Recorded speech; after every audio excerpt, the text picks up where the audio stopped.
So let's just take a minute here, just really relax, close your eyes, focus on your breath.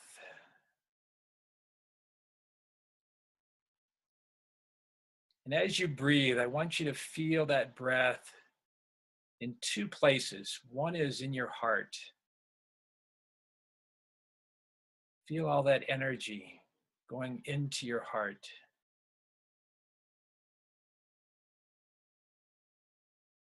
And then feel it moving down, energizing your root chakra, and what they call in Qigong your Dantian.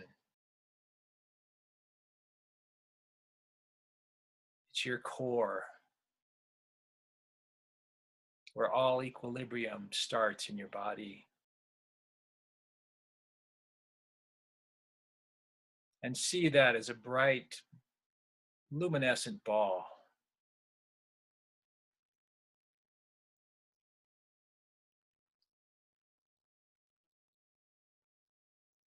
And feel the energy going between that and your heart.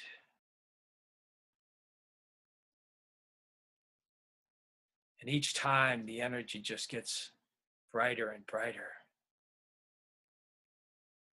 The light just keeps lighting up.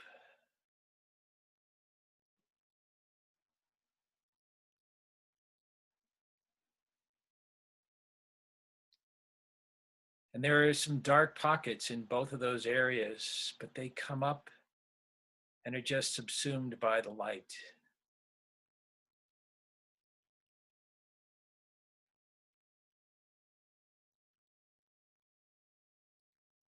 Until you feel that essence of who you are being so clear, so bright, so expansive, and so able to receive light.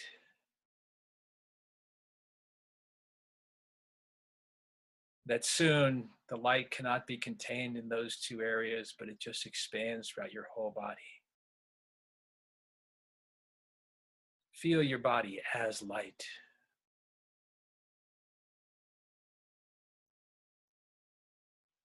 Feel that vibration.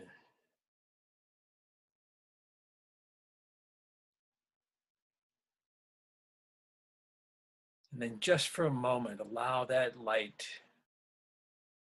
to blast out. Your body can no longer hold it. It just blasts out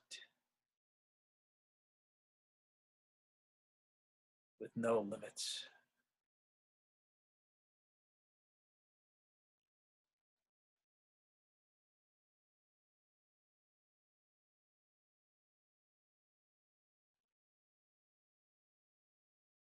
And now in that brightness of you as the unlimited, luminescent being of love that you truly are,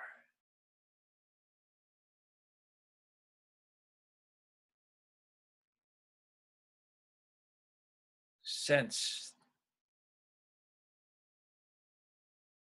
the essence of who you are.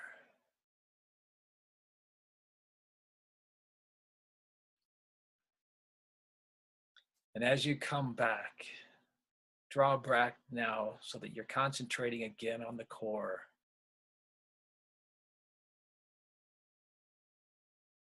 Knowing that you're in this body for a purpose.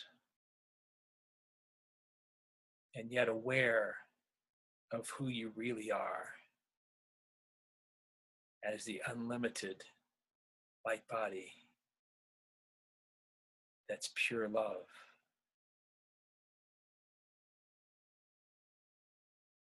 As we come back and reconnect with our core essence of who we are right now in 3D, let's stay in this mode for a moment, even though we start moving and we can open our eyes. What I'd like you to do now is take out a pen and paper. And we're going to move back to our core values. So in our journal, We asked for your values at the very beginning of our course. What I'd like you to do now is allow what you feel are your core values to come out. And what I'd like you to try, if you would are up for it, is to try doing it with your non-dominant hand. Just for fun.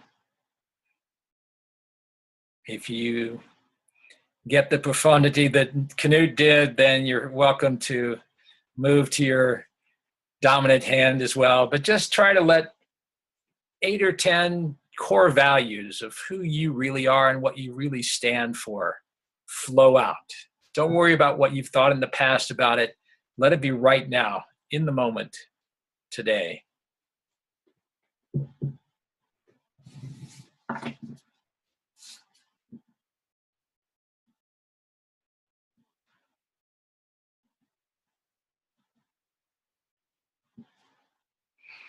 If you have your playbook printed out, you can write it on there if you like.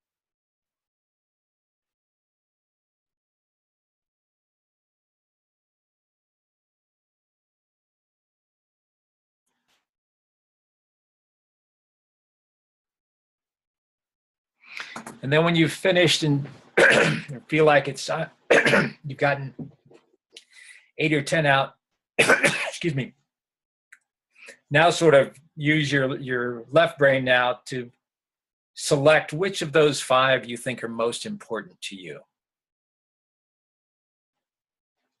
You can just circle them, you can write them again. If you wrote with your non-dominant hand, you might want to write them in with your dominant hand so you can actually read it.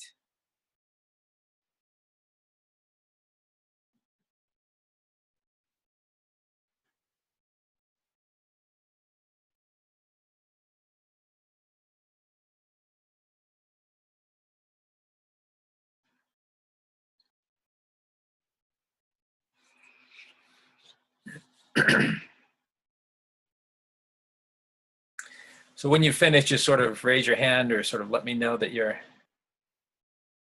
ready to go and we can move on. Thanks, Elsie. And keep those handy. We're going to do something at the end that comes back to those, but just take a minute and think about those values and how they really identify who you are.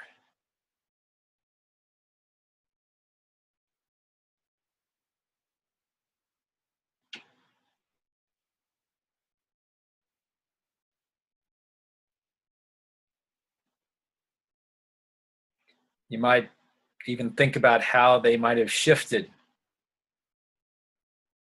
in the recent past. So I'll give you another 30 seconds to finish up, and then we'll move on to nutrition.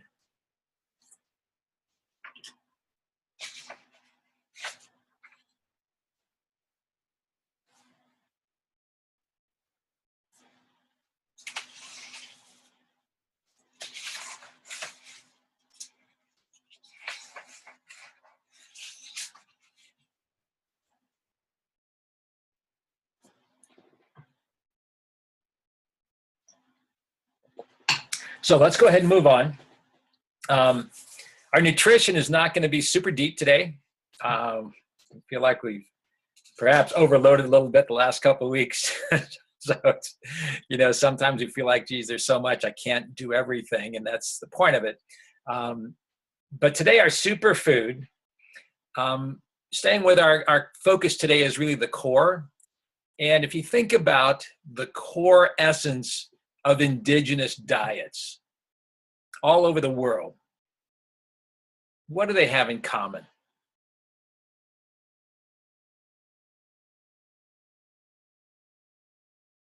you think about almost any indigenous culture, what do they usually eat? A lot of rice, right? Vegetables and fruit. Okay, a lot do fruit. A lot is rice and some kind of beans, though, right? If you go to any Latin country, arroz y habichuela, or rice and beans. If you go to India or Asia, it's rice and usually some kind of lentil. Those are the combinations where the beans provide the protein aspect and the rice provides the carbohydrate. And as long as it's not our crazy polished, ultra refined rice, then it provides a really nice combination. And so the beauty of all of those diets is that A, they're relatively available year round. B, they're very easy to store over a period of time, and they're relatively inexpensive. So beans are part of that essence that are, you can store them forever. They give you a great protein boost. So let's just talk about what the beans really do. So I'm going to go to my PowerPoint here. I'll share my screen and get to the PowerPoint.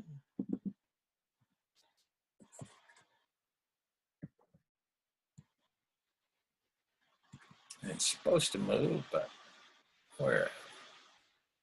So beans are there we go.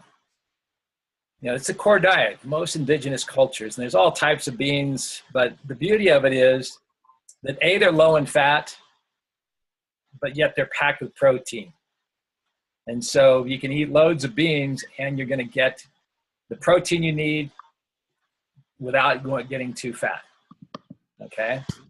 So you can see the different amounts. And what I didn't realize was that a lot of beans also have omega-3 oils, which I was kind of surprised at that. I didn't realize that they had that much omega-3. So again, if you look at what we need, beans provide a lot of it. And as I mentioned, there are a lot of advantages to it in that they're inexpensive, easy to store, grown all the way around the world. But what's the downside of beans? We all know what they can create. Okay, so my little graphic there sort of puts it, unfortunately, you can't have the sense of smell with this graphic, and we're happy for that. But we all know what it's talking about, okay? So one of the ways that you can sort of minimize that is to soak the beans overnight before you cook them.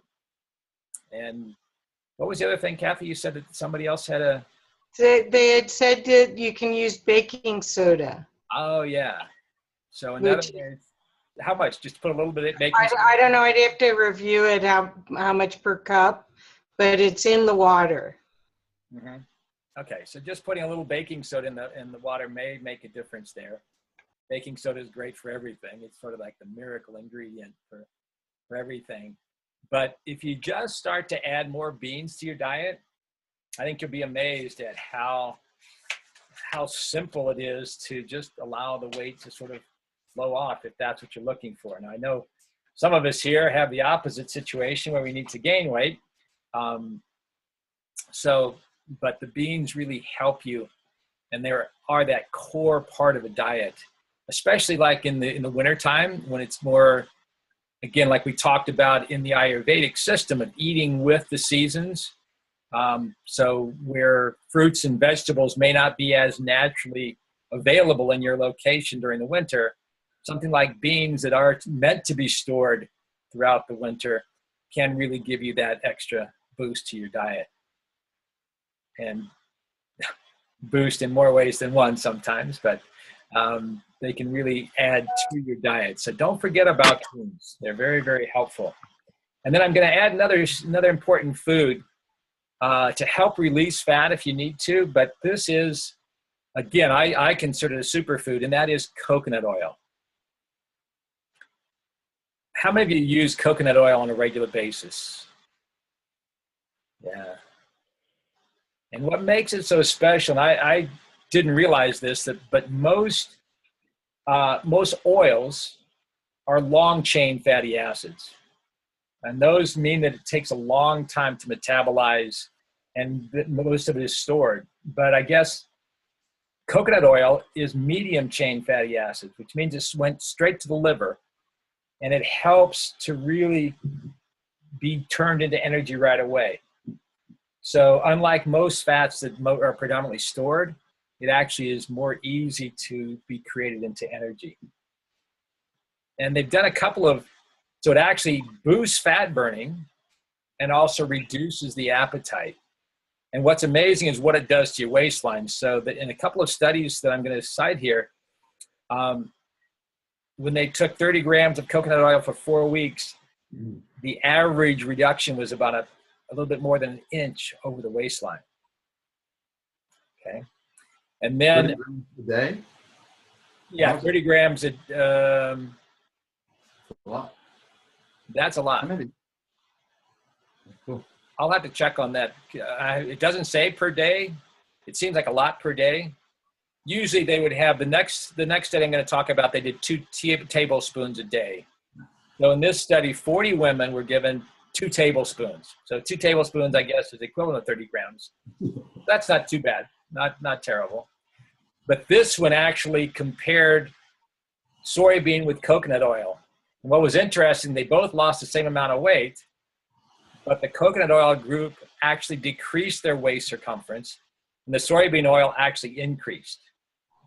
It was pretty amazing. I don't have a clue how that works, but it actually decreases that belly fat. So if that's part of your issue, if your core being a little bit trimmer is something you'd like to do, try that using more coconut oil. But what's really interesting is the next point here, that coconut oil group had increased HDL cholesterol, which is the good cholesterol level that you want, while the soybean oil had reduced HDL and increased LDL. So the type of oil that you do take on a regular basis does have a difference in terms of the whole cholesterol equation and balance there between the good and the bad cholesterol levels. So we found that it's a great cooking medium. We've used it to replace olive oil for a lot of the things that we cook because it handles a higher level without breaking down. But it's just one of those things that coconut oil is just probably the best in terms of what I've learned is the all-round oil to use for 90% of your needs, whether it's cooking or a few other things that it can do that's pretty amazing, even outside the diet. So just, I would love for you to try it and let us know what happens. It may take a while to feel the difference, but it's just amazing how a little bit of a change, a little shift from one type of oil to another can make a big difference in terms of how you feel and what your results really are. Any questions there on beans or coconut oil or anything?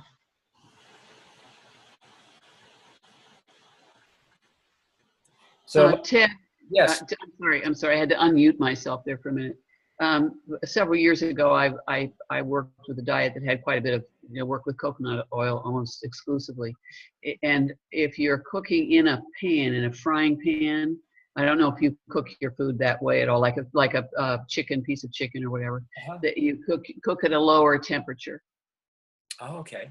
Cook it at a lower temperature because it will burn very quickly. Okay. But it did everything it promised to do. Okay, good. That's great information. Yeah. So I also have down here a little point, just the importance of rest and recovery. And I'm not going to elaborate on that, but just realize that you actually burn more fat when you're sleeping. And so don't neglect sleep. And the guy that built the club that I owned in Florida, he's like, geez, if I can lose 2 pounds when I'm sleeping, I'm just going to take more naps and I'm going to sleep more and I'll lose weight. That was his weight loss plan. It didn't work out so well for him, but realize that a lot of times when we stay up really late at night, it really interferes with our whole digestive process. So make sure that rest and recovery time for your digestive system is so important. So the nutritional commitment this week is going to be pretty much your choice. I'd love to have you try some beans or maybe switch to coconut oil for some things, but think about some of the past things that you may have thought about and not really gotten to. And I'd love to see a little bit more of the fasting approach, that maybe taking one afternoon or evening and skipping a meal, or trying to go back to some of those things. So think about your nutrition commitment. And in the meantime, we're going to move into exercise. And the breathing technique today, we talked about the balance. It's come up a lot today of the balance. And this breathing technique is a great way to balance your right and left nostrils. It's called alternate nostril breathing. Okay, so I'm going to share the screen again here. We'll go through some of the advantages, and then we'll try it. So here's what it looks like. You don't have to be seated cross-legged. You can do it anywhere. Okay, but you can see she has 2 fingers up on the forehead, on the third eye, and then the thumb is on the right hand nostril, and the ring finger covers the other. So you can see that. And then all you do is you breathe in through one nostril and then close it off, hold it, and then open and exhale from the other nostril. And then you inhale from that same nostril, close and hold, exhale the opposite side. So it'd be like inhale left, close and hold, exhale right. Inhale right, close and hold, exhale left. Everybody have it?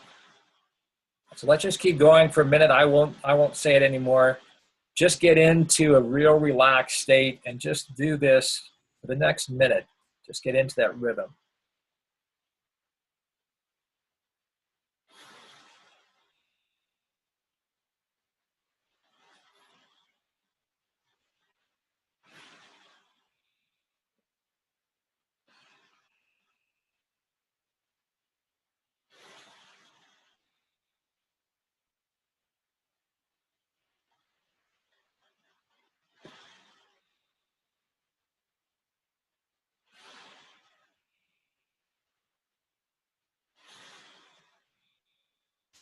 Do another 20 seconds.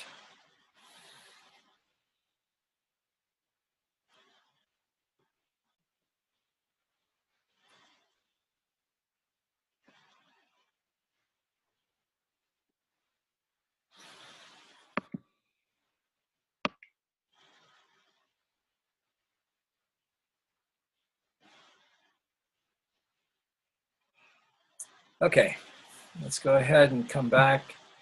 And let's just take a minute to share. Anybody, what did you feel? Anybody experience anything?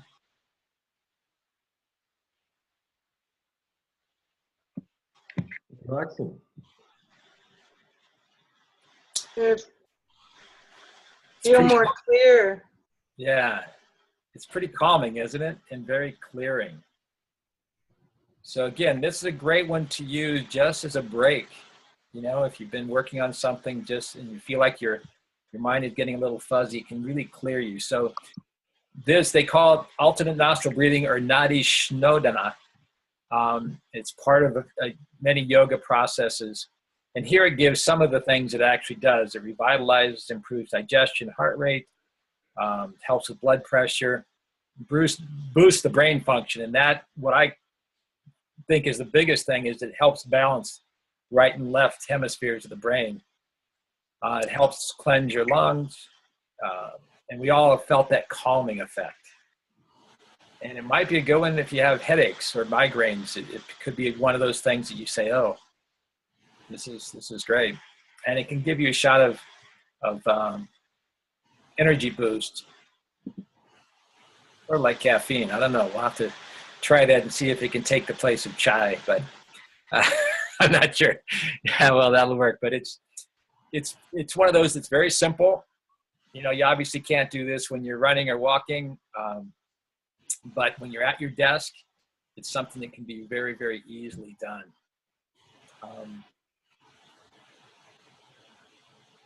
So I would suggest, hey, if you feel that brain fog coming on, use that in your toolkit and have one more thing to really try. So if there are any questions about that, I'll move on. So the next step, and this next one, I want you guys to follow along. I've done the video, but I want you to stand up and get moving and try it. It's called Qigong walking, okay? And it's a way to really be intentional and yet have that awareness of your core energy while you're walking, okay? So I'm gonna start the video, but first I want everybody to get up. So get up out of your seat and sort of clear some space. Make sure you have room to take 2 or 3 steps in each direction. Don't worry about where your camera is. We don't have to see everything that you're doing. And I've pretty much explained it on the video. So I'm just going to go ahead and share the screen again and get the video started. And make sure I get the right one at the right time here. I think this is it. Hi, today I'd like to introduce you to Qigong walking. Now, a lot of you may have done Qigong and be aware of the beautiful movements and the energy that it creates. But you can also do Qigong while you're walking. Now, if you research it, there are many, many styles, and some of them go really crazy, where you're really doing big movements, or where you're walking and shifting a certain way, or counting or stepping with big, big steps. But I want to share with you the way I learned, which is a very subtle form of walking. So it's a way that you can do it anywhere, even in a crowd, and not draw undue attention to yourself. The real key is your intention and keeping the energy up. So in Qigong, we focus on the core. We call it the Dantian. And the first step is to feel the energy here. It's almost like making a ball between your hands and feeling that energy that's created between the hands. So go ahead and do this. Then once you feel that, then you can start moving the hands. And again, feeling that energy coming together here. Uta, are you doing it? Then you can do it while your hands are going slightly. There we go. Yes, I can. Good. And then from there, you just start walking. And you walk nice and naturally, taking very slow, deliberate steps, but keeping the arms moving. And the most important thing, again, is feeling that energy in the hands. Another way of doing this is doing it by your side and just feeling the energy on your hands against your body. So just a simple little motion like this, very subtle, but what it does, it really keeps you engaged. It really keeps you with the intention of the energy. And I've used this, in fact, when I learned it, I was ready to do my first half-iron triathlon. And I can still remember, I was like trying to run. I was actually doing Qigong running.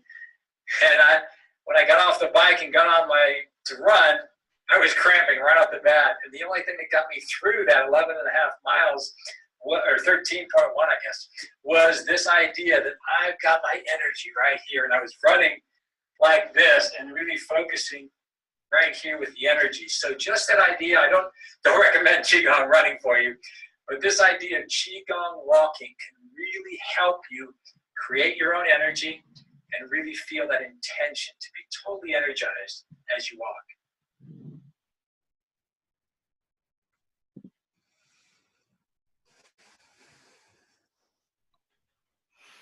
Okay. Oh, great. What did you feel there? Heat. Ah, That was interesting. Can you hear me better? Oh, we hear you great now, Uta. Okay, thank you. Yeah, because I was thinking, what do you mean with the core, focusing on the core? But now I think I understand. I can feel it. Yeah. Thank you. Did you feel the tingling in your hands? Yes, yes. Mm-hmm. Warmth that it creates. Yeah, it's pretty amazing. Yes. Mm-hmm. Does anybody That's interesting. The experience core. Qigong and really done Qigong on a regular basis? Mark? And Tai Chi as well. And that motion with having the ball in front of me felt familiar. But when you talked about being able to put it by your sides, it put that energy right into my hips. And for a long time, I've had the hip problem where I could really feel it heating up the ligaments and felt like an extra healing energy. So I like that by the hips. Yeah, thanks for sharing that. Because I have a bad hip too, and I haven't done this in a long time. But again, the same thing. I like the sort of pulsing by the side. That's my favorite way of doing it. And you're right, that could do a great thing. Yeah. Thanks. Elsa, you wanted to share?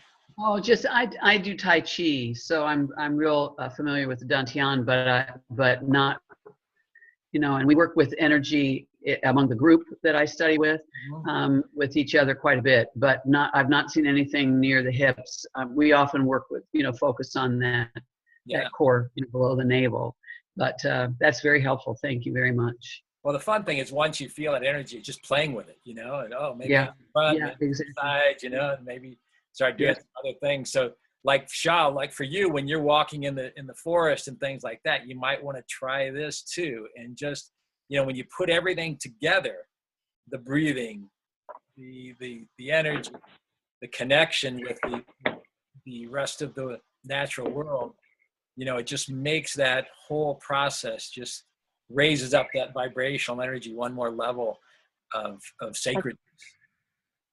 That's a great suggestion. Yes. I mean, all of us can use it, and all of us would do well to go out in the woods more often. But I know you do it on a regular basis, so it would be a great one to add to your nature walks and for all of us. So let's go ahead and move on. Thank you. My pleasure. Thank you. I've got one more little video here that's exercises for strengthening the core. So we'll go to this real quick here. And if you want to follow along with these, you're most welcome to right now. But if you'd like to stay in your seat, that's okay too.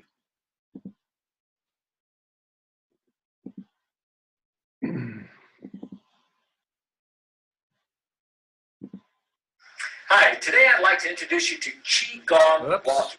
Let me get the other one. There we go. Hi, today we're focusing on the core.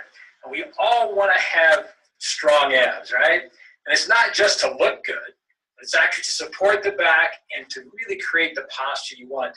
So abs are really important, but a lot of us think of it just as crunches. And crunches are not necessarily the best way to work the abs.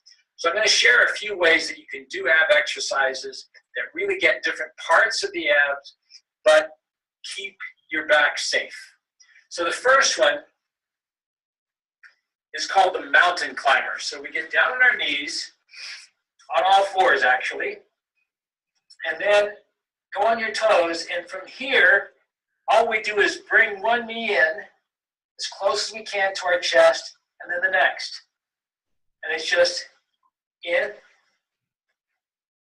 and out. Really simple at first. You might have a slight bend in the elbows, and you feel your strength. You're getting a little bit of a shoulder workout as well. And then, to get a little bit more of a diagonal, we go to cross-body mountain climber, and that's just going towards the opposite knee. So a little different muscle. Again, it's still working the abs, but just getting that slight variation that you really want. And the final one from the same position is called the Spider-Man climb, and that's just bringing the foot out to the same hand. You go as close to the hand as you can. This helps really open up the hips as well. And you'll feel it again in a different part of your abs. You can go as fast or as slow as you want with these. It really helps get the abs tightened up. Now there are a few more that you can do on your back. And the first one is simply called the V-up. So this is just starting back, and then you just raise your feet and your upper body at the same time. If this is a challenge, you would start out just doing leg lifts, and that might be enough at first. But you work your way up to be able to do both. And then finally, we stay up, bend the knees a little bit, and we create almost a little table here. And we just hold. And this really feels it here. You'll start shaking and feeling it. But again, these are all ab exercises. Really get your core fired up, really strong, without putting undue pressure on your back. Thank you.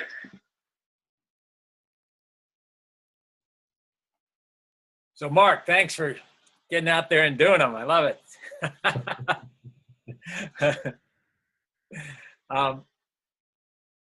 So Mark, Yeah. I was on mute. Sorry, I was on mute. Yeah, it really helped my hip, especially those the alternating mount and the Spider-Man. Yeah.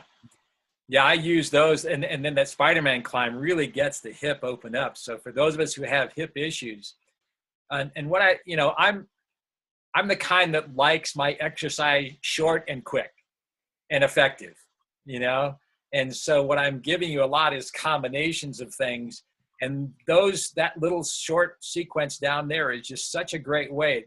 Get some shoulder strength. It's almost, you could do some push-ups right there if you wanted to.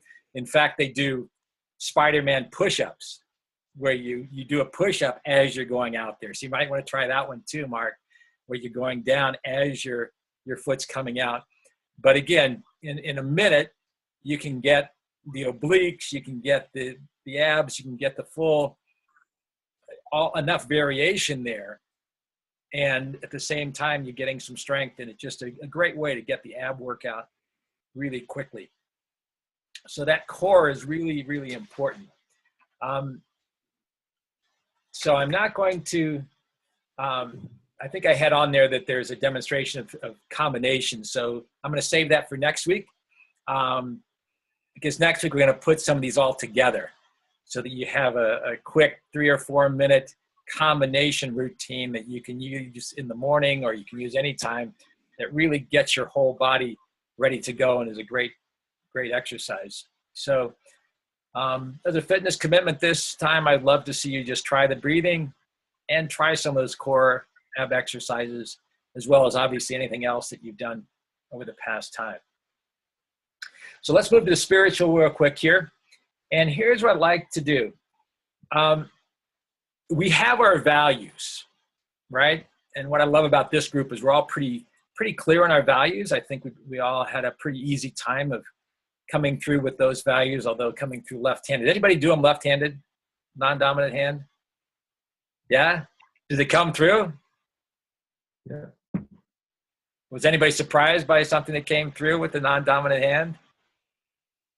Pretty much normal, right? So here's what I'd like you to do, though. The real key is, how do we turn our values into actions? So what I'd like you to do is select 3 of those top 5. So you took your 8 or 10, put it down to 5. Now I'd like you to take it one more step and take your top 3 values and list 3 actions for each of those values. So let's say your value is compassion. So one value might be going to a homeless shelter and serving food for an hour. It might be feeding your squirrels outside. You know, any action that really is a positive manifestation of that value in the real world. Does that make sense? Everybody got it? Okay, so I'm going to give you about 3 minutes here. I'm going to take a little quick break, but take 3 minutes to take your values and create actions for them.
How's everybody doing? Everybody got it? Yep. Great. Does anybody want to share even the actions they have for one or more of their values?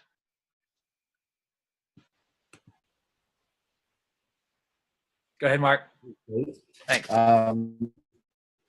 They're real quick, so I'll share them all. The first one, compassion, is what I'm doing right after this call. I'm moving my father into an assisted living home, and we're supposed to be there this morning, but playing down that this is very important to me, and so there's a whole story about compassion, but I'll leave it at that. The integrity is another one. I'm scheduling time to for priority commitments, and I'm writing them down, and I'm prioritizing that those commitments that I hold to those, and I let people know what they are, including my Visionary Leadership Academy. That's what inspired it, that I'll send you all the dates for everything that is required of that. But the big one for me was connection, that I'm committing to calling 3 friends in the next 3 days that I haven't talked to in at least 3 months. Great. Great, thank you. Great examples. Thanks, Mark. Would anyone else like to share anything they have?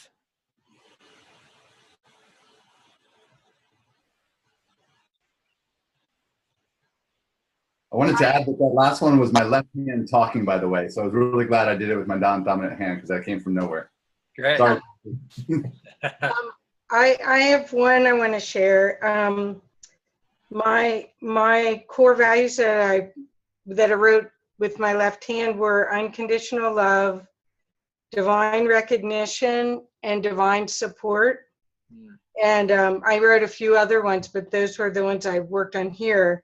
And the one for divine recognition, I said that I'm going to capture the divine recognition in a journal, capture in a journal my divine recognitions and share them on Facebook, which I haven't been public at all with what I see and know. Mm-hmm. So this will be, I have to do it. Okay. And that's a big part of taking action on our values, is really being out there, really being willing to say who we are and to really express those values in the real world, in a variety of situations, even if it's uncomfortable at first. And really, I think, that's what we're all being called to do. I think that's why we're all on this process together, really, is to say, I now have the energy, the commitment, and the clarity, as well as the courage to stand up for my values and express them in a way that really makes a difference in the world. But you just said to really be out there, and I already am. So this would be letting people know that I'm really out there. So when you said that, I was like, anyway. Well, and that's the beauty of, we can be very open with each other here, and yet we all know that we have to guard certain aspects of ourselves when we associate out in the world. And not anymore. You need to be authentic who you are. Exactly. And that's what we're seeing now, whether it's Elsie, talking to her doctor about her and enabling him to open up about it. The more we're open now and saying, hey, this is who I am, this is what I feel, this is my truth. The power is just incredible. Canute getting his book out there and sharing on Facebook his ideas, and all of us getting out there, whether it's social media, whether it's in our community, that's what we're being called to do right now. And that's the only reason I stepped forward to offer this course, was to overcome that hesitation of me saying I have something to share. And so what I'd like you to do, I have a homework assignment for you. And that's, if you look at number 2 here, the non-dominant handwriting for connection to your core essence. So I'd like you to, sometime this week, ask yourself the question, what is my highest purpose in this lifetime? And use your non-dominant hand to bring that out. And then I'd love for you to share it either on Facebook if you'd like to, or just share it with me in an email. So we'll make that part of your spiritual commitment. And then the other spiritual commitment I'd love to see you do is really take action on those actions you put down and really make them reality.